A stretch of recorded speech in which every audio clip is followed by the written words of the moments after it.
अस्सलामुअलैकुम, मैं हूं सैयद ज़ीशान अजीज़। रावलपिंडी अगले 6 महीने के लिए फ़ौज के हवाले कर दिया गया है। इमरान खान साहब बार बार मिस्र के साबिक सदर जो मोहम्मद मुर्सी हैं उनकी मौत का हवाला क्यों देते हैं? आखिर उनके साथ ऐसा क्या हुआ था जो इमरान खान साहब ये समझते हैं कि उनके साथ भी वैसा ही किया जाएगा? अदालत के कटहरे में एक पिंजरे में कैद उस सदर की अदालती पेशी के दौरान मौत हुई और एक्चुअली उसके पीछे क्या था, वो तमाम चीज़ें इसके अंदर डिस्कस करेंगे।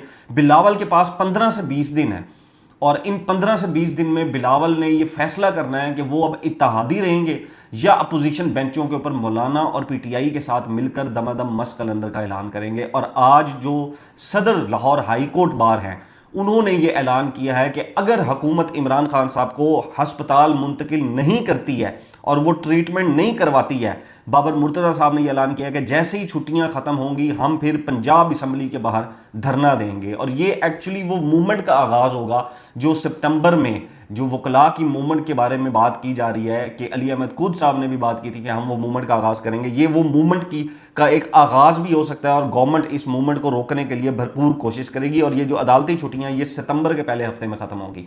आपने अगर अभी तक ये यूट्यूब चैनल सब्सक्राइब नहीं किया तो इस चैनल को सब्सक्राइब कर लीजिएगा। और अगर आप ये चाहते हैं कि आपको यूट्यूब के ऊपर नया आने वाले व्लॉग का नोटिफिकेशन मिले और आप फ़ौरन वो देख लें तो यूट्यूब चैनल के ऊपर जो बेल का आइकन है उसको प्रेस कर दीजिएगा। सबसे पहले पिंडी जो है वो फ़ौज के हवाले कर दिया गया है। वफाकी हुकूमत ने ये एक बड़ा इकदाम उठाया और अगले 6 माह के लिए पिंडी के अंदर जो फ़ौज है वो तैनात कर दी गई है। नोटिफिकेशन जारी किया गया है।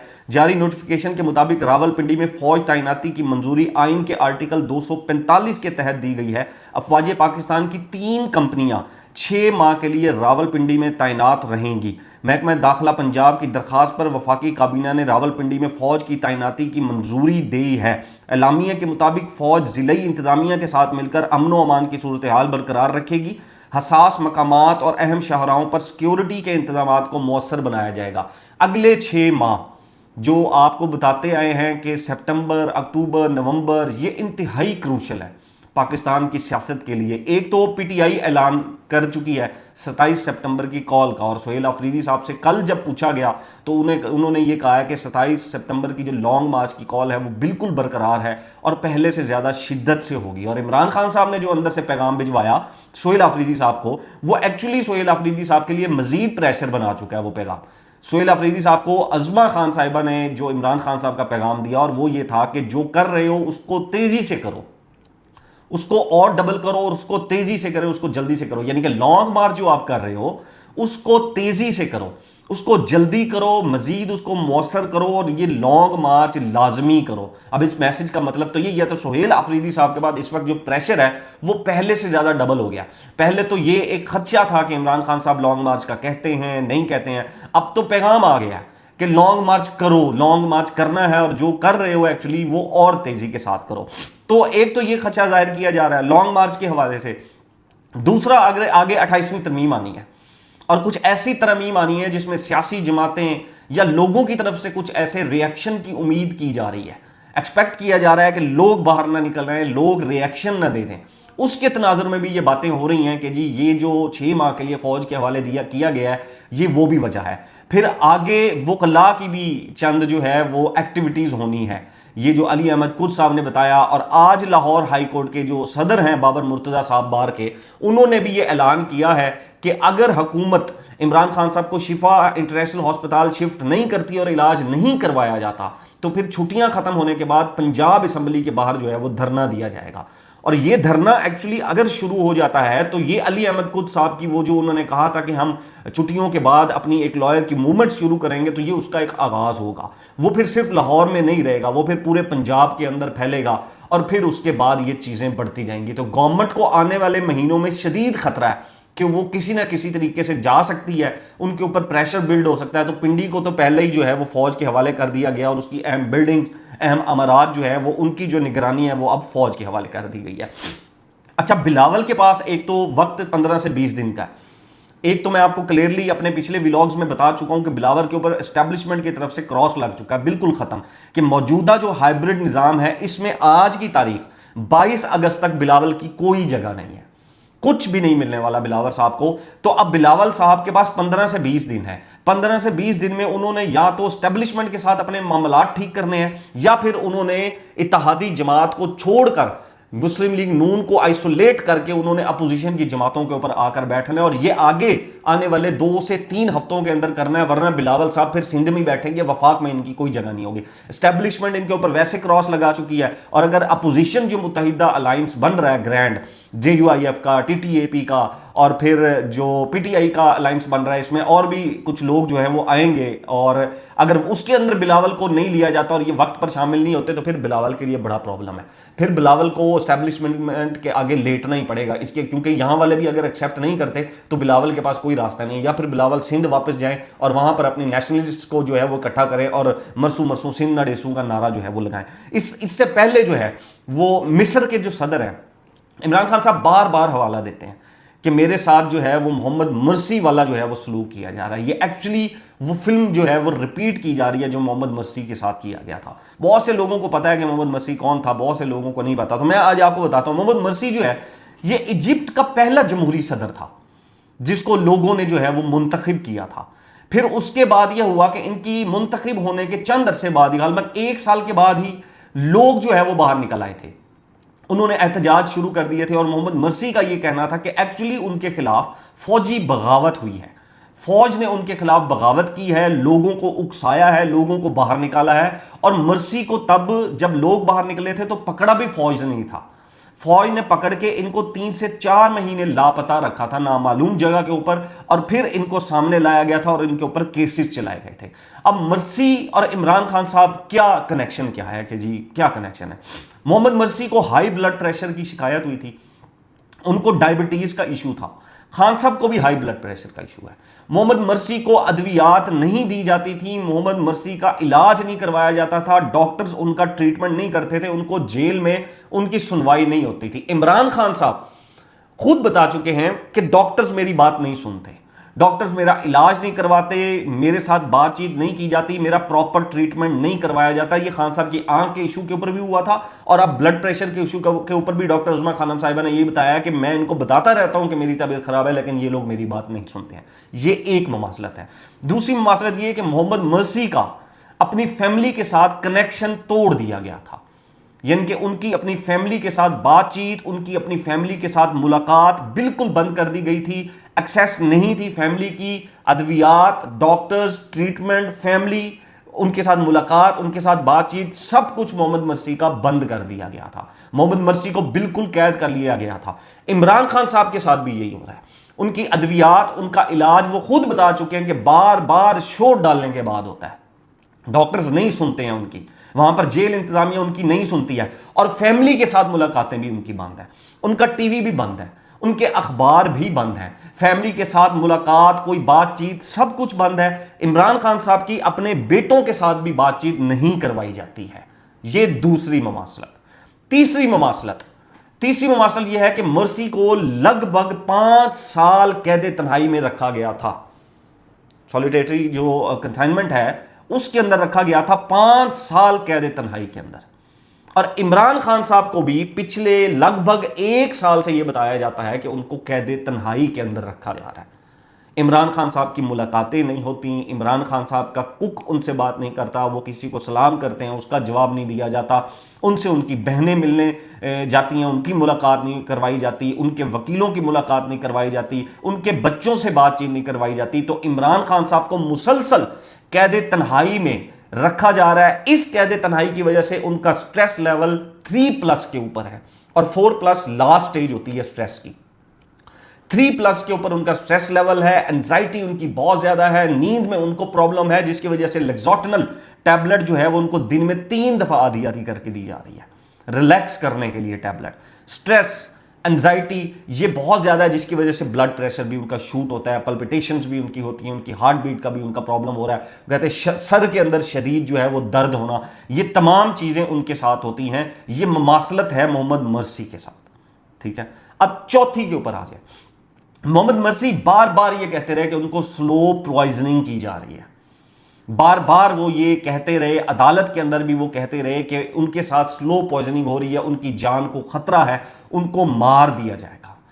इमरान खान साहब के साथ ये ममासलत है कि इमरान खान साहब भी ये बार बार कह चुके हैं कि मुझे इनका प्लान है जेल के अंदर मारने का, स्लो पॉइजनिंग करने का, और पीटीआई इसको बार बार कह चुकी है कि इमरान खान साहब के साथ स्लो पॉइजनिंग हो रही है। इमरान खान साहब कहते हैं ब्लड क्लॉटिंग हो जाना, आंख का उनका क्लॉट बन जाना, बुशरा बीबी की आंखों के अंदर प्रॉब्लम आ जाना, ब्लड प्रेशर के इशू आ जाना, कैद तन्हाई के अंदर उनको रखना, ये तमाम चीजें एक ह्यूमन को एक्चुअली आइसोलेट करती है जिंदगी से उनको दूर लेकर जाती है। उनका जब ह्यूमन कांटेक्ट खत्म होता है, और इमरान खान साहब ऐसे हैं कि ये एक्चुअली एस्टेब्लिशमेंट को और हुकूमत को पता है कि इमरान खान साहब सिर्फ एक चीज से जो है वो अपने इंटरव्यूज में भी बोलते रहे हैं कि मैं तन्हाई में नहीं रह सकता, मुझसे लोग बात करते हैं, मैं लोगों से बात करता हूं, अकेला रहना बहुत मुश्किल होता है। लोग बात करते हैं, खान साहब को अच्छा लगता है, वो खान साहब बात करते हैं, वो ह्यूमन कांटेक्ट, लोग, दोस्त, उनकी गैदरिंग, उनकी फैमिली, ये उनका वीक पॉइंट है। और एस्टैब्लिशमेंट इस वक्त उसी वीक पॉइंट के ऊपर इमरान खान साहब को हिट कर रही है। उनके बच्चे,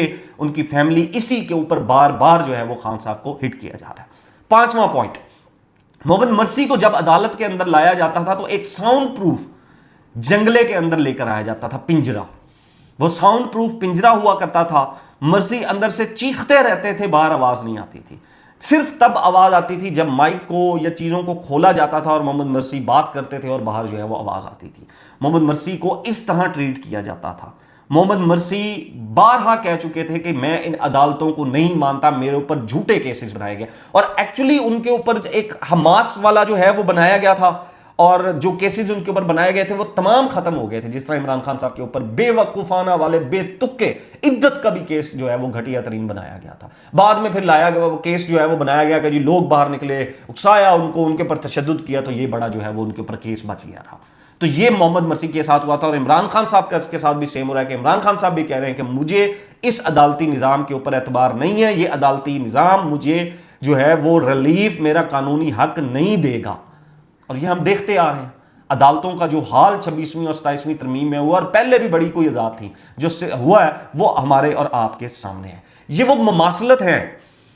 ममासलत है जिसकी वजह से इमरान खान साहब बार बार कहते हैं कि मुझे जो है वो ये कैद तन्हाई के अंदर रखकर मेरे ऊपर जुल्म कर रहे हैं, मुझे तशद्दुद का निशाना बना रहे हैं मेंटली जो है, और मेरे साथ ये इंसानों के साथ कोई ये सलूक नहीं कर सकता, ये इंसान नहीं है। ये सिर्फ अल्फाज हैं जो आपके मेरे लिए अल्फाज होंगे।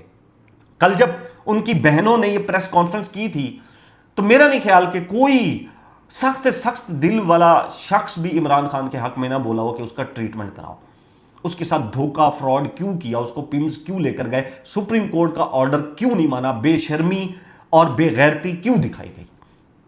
मेरी वीडियो के ऊपर कमेंट्स थे कि I am a PMLN voter, लेकिन इमरान खान के साथ गलत किया जा रहा है। एक और कमेंट था कि मैं जो है वो इमरान खान का फैन नहीं हूं, लेकिन उनका ट्रीटमेंट होना चाहिए।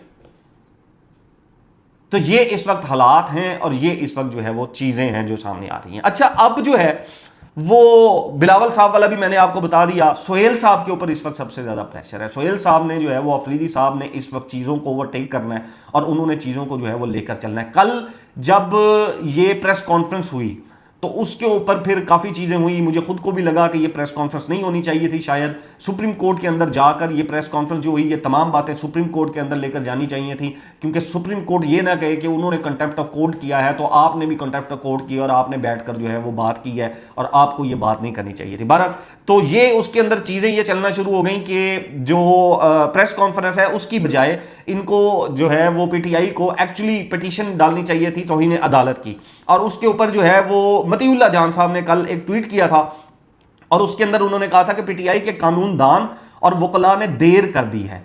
इमरान खान को अस्पताल मुंतकली मुतल्लिक हुक्म देने वाले 3 मुअज़्ज़िज़ जजों का बेंच आज तक दस्तयाब था, यानी कि जुम्मे वाले दिन तक वो बेंच जो 3 जजेस का था वो दस्तयाब था, जिन्होंने ये फैसला दिया था कि इमरान खान साहब को शिफ्ट किया जाए। मगर तौहीन अदालत की दरखास्त आज यानी जुम्मे को दायर नहीं की गई। अगर आज ये दरखास्त दायर हो जाती तो मुमकिना तौर पर यही बेंच आज ही लग सकती थी ये दरखास्त, और इस पर कम से कम नोटिस जारी कर सकता था। अब ये जजों का बेंच आइंदा पूरे हफ्ते यानी कि आने वाला जो हफ्ता है आगे वो अवेलेबल नहीं है, दस्तयाब नहीं है, और कल हफ्ते को दरखास्त दायर होने की सूरत में ये केस किसी और बेंच के सामने भी लग सकता है, जिससे सुप्रीम कोर्ट का पहला हुक्म मजीद तशरीहात का शिकार हो सकता है। यानी कि वो ये कह रहे हैं कि जुम्मे वाले दिन सुबह सुबह जो है वो इनको ये फाइल कर देनी चाहिए थी जो पिटीशन है तौहीन अदालत की, और वो बेंच अवेलेबल था, वो बेंच आज ही इस केस को सुन लेता, लेकिन अब हफ्ते को जा रही है ये दरखास्त, तो वो बेंच अगला पूरा हफ्ता अवेलेबल नहीं है, तो या तो डिले हो जाएगा या फिर जो है वो नया बेंच बनेगा और वो फिर इस जो फैसले है इसकी तशरीहात अलग से करेगा और ये फैसला बदल भी सकता है। तो सलमान अकरम राजा साहब इसके ऊपर रिस्पॉन्स किया है और उन्होंने ये कहा है कि जी हमें तो पता ही एक्चुअली सुबह लगा है ना, 5 बजे के करीब तो डॉक्टर अज़मा खानम साहिबा बताती हैं कि मुझे पता लगा, अजानें हो रही थी कि जब मुझे पता लगा कि हम पिंडी जा रहे हैं वापस पिंड से, वहां गए, वहां पर फिर रुके, फिर वहां से ये लोग रवाना हुए, इनको फिर मोबाइल मिले, उसके बाद ये 6-7 बजे तक का तो टाइम हो जाता है। 7 बजे उन्होंने किसी से कांटेक्ट किया, बातचीत हुई, उसके बाद फिर आपने पटिशन बनानी है और सलमान अकरम राजा साहब ने कहा कि भाई चीज़ें जब हमारा राब्ता हुआ उनके साथ, उसके बाद हमें चीज़ें पता लगी, उसकी पटिशन बनानी है और जुम्मे वाले दिन 11 बजे तक जो है वो एक्चुअली सुप्रीम कोर्ट में पटिशन का टाइम खत्म हो जाता है 11 साढ़े 11 बजे तक। तो ये मुमकिन नहीं था कि 11 साढ़े 11 बजे तक हम जो है वो पटिशन दायर करें और हम जो है वो उस, और ये भी मुमकिन नहीं है, सलमान अकरम राजा साहब जो है वो ये कहते हैं कि ये भी मुमकिन नहीं है कि हम जो है वो पटिशन दायर करें और उस पटिशन के ऊपर जो जज साहब हैं वो ये कहें कि हाँ जी ठीक है अभी के अभी ले आओ। ऐसा नहीं होता है कि आपने अभी पटिशन दायर की और उस पटिशन के ऊपर जो है वो अभी के अभी फैसला आ जाए। वो कहते हैं कि कभी भी सुप्रीम कोर्ट में 2-3 दिन से पहले मुकदमा नहीं लगता, मां सिवाय ये आपको याद होगा कि बल्ले वाले केस में रात 8 बजे फाइल हुई थी और सुबह 9 बजे लग गई थी। वो जब कोई खसूसी जो इरादा हो अदालत का तो फिर ऐसा होता है। अब अगर कल फाइल हो भी जाती तो पीर मंगल बुध से पहले अदालत में ये पिटीशन नहीं लगनी थी तौहीन अदालत की, और आज भी अगर फाइल हो गई है तो यही होगा। अगले हफ्ते भी हमें उम्मीद है किसी दिन लग जाएगी और इस दिन नोटिस ही होगा। तौहीन अदालत में नोटिस होता है वो 2 दिन का हो या 4 दिन का हो, इसलिए ये कहना कि अगर कल यानी कि जुम्मे वाले दिन फाइल कर दी जाती तो ये कल ही लग जाती, ये बिल्कुल गलत है। तो ये पीटीआई का मौकफ है, जबकि जो कोर्ट रिपोर्टर्स हैं, साकिब बशीर साहब सीनियर जर्नलिस्ट हैं, वो भी तमाम लोग यही बातें करते हुए नजर आते हैं कि एक्चुअली इनको प्रेस कॉन्फ्रेंस नहीं करनी चाहिए थी। और जबकि सलमान अकरम राजा साहब ये कहते हैं कि उन्होंने जो एफिडेविट दिया था वो खान साहब की सेहत, उस बोर्ड, उनकी मेडिकल रिपोर्ट के हवाले से था कि पार्टी उसके ऊपर कोई सियासत वगैरह नहीं करेगी, ना उनको शिफा लेकर जाया गया, ना मेडिकल बोर्ड बना, ना कोई मेडिकल रिपोर्ट्स आई, ना खान साहब की सेहत के ऊपर सियासत की गई, तो ये कंटेम्प्ट ऑफ कोर्ट में नहीं आता है। खैर अब जी ये जो चेयरमैन हैं बैरिस्टर गौहर साहब, उन्होंने असम्बली के अंदर एक बड़ी जबरदस्त तकरीर की है। देखें उनके ऊपर टाउट, गद्दार, एस्टैब्लिशमेंट का टाउट, ये तमाम उनके ऊपर ठप्पे लगते रहे हैं। लेकिन मैंने आपको पहले भी बताया कि ये सोशल मीडिया के ऊपर एक नैरेटिव होता है।